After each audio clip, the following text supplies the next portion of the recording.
부와 가난은 대물림됩니다. 물론 베턴에서 용난다라는 스토리도 있습니다. 부자의 자녀들은 부자로, 가난한 자들의 자녀들은 가난하게 살 확률이 높습니다. 출발 스타트 지점이 다르다고요? 그것도 맞습니다.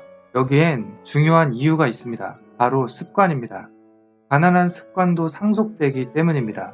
부자는 부자의 습관을, 가난한 자는 가난한 습관까지 물려줍니다. 그래서 안 그래도 큰 격차가 시간이 흐를수록 더욱 커질 수밖에 없는 겁니다. 그러나 생각해보면 습관을 바꾸면 가난한 자가 부자가 될 수 있다는 말도 됩니다. 가난을 원동력 삼아 자수성가를 이뤄낸 수많은 부자들이 이를 직면합니다. 왜 가난한 자들이 계속 가난한 걸까요? 저는 이렇게 생각합니다. 첫째, 비용을 지불하려 하지 않고 공짜를 좋아합니다. 세상에 공짜 점심은 없는데 말이죠. 큰 것을 원할수록 큰 대가를 치러야 됩니다. 그것이 시간이든 큰 돈이든 그에 합당한 대가를 치러야 합니다.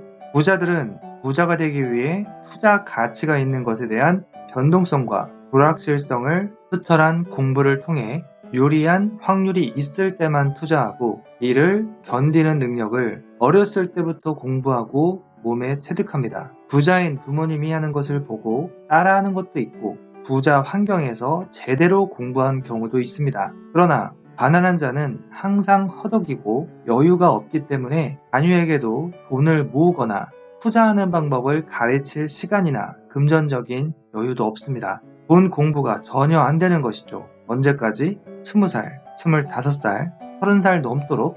네. 한국에서는 안타깝게도 일반적인 교육 과정에서 경제학, 돈 공부, 투자에 대해서 거의 가르치지 않습니다. 노력하기도 싫어하죠. 그리고 투자 위험을 감수하려 하지도 않습니다. 가난한 자는 단순히 언젠간 잘 되겠지 하는 막연한 기대를 가지고 있고 그냥 멍하니 시간만 보내는 경우가 많습니다.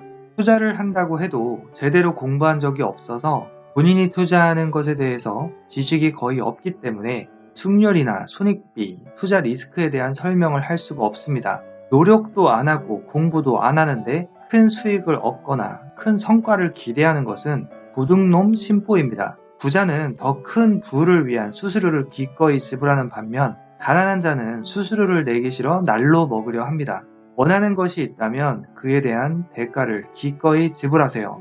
이것은 투자뿐만 아니라 인생 모든 분야에 적용됩니다. 골프를 잘 치고 싶으면 골프 레슨 프로, 유명한 선생님을 찾아가서 배워야 되고 몸이 좋아지고 건강해지고 싶다면 단순히 스스로 운동하는 게 아니라 제대로 몸이 좋은 PT 선생님에게 배워야 되는 것처럼 그 분야의 업계 상위 검증된 사람에게 배우는 게 좋습니다. 부자가 되는 유일한 방법은 이미 부자가 된 사람에게 제대로 배우거나 단순히 직장인으로서 급여를 받고 사업가로서 먹고 살 정도 버는 것으로는 투자 시드 머니를 모으는데 부족합니다. 본인의 능력을 총동원해서 건강을 지키면서 돈을 버는 겁니다. 10%, 30% 이하의 생활비를 쓰고 모두 투자 시드머니를 만드는 것이 중요합니다. 그리고 투자 철학과 기준이 잡혔을 때 작게 투자해서 본인이 원하는 성과가 나올 때 점차 늘려가는 것이 정석이라고 생각합니다. 지금 당장 실천하세요.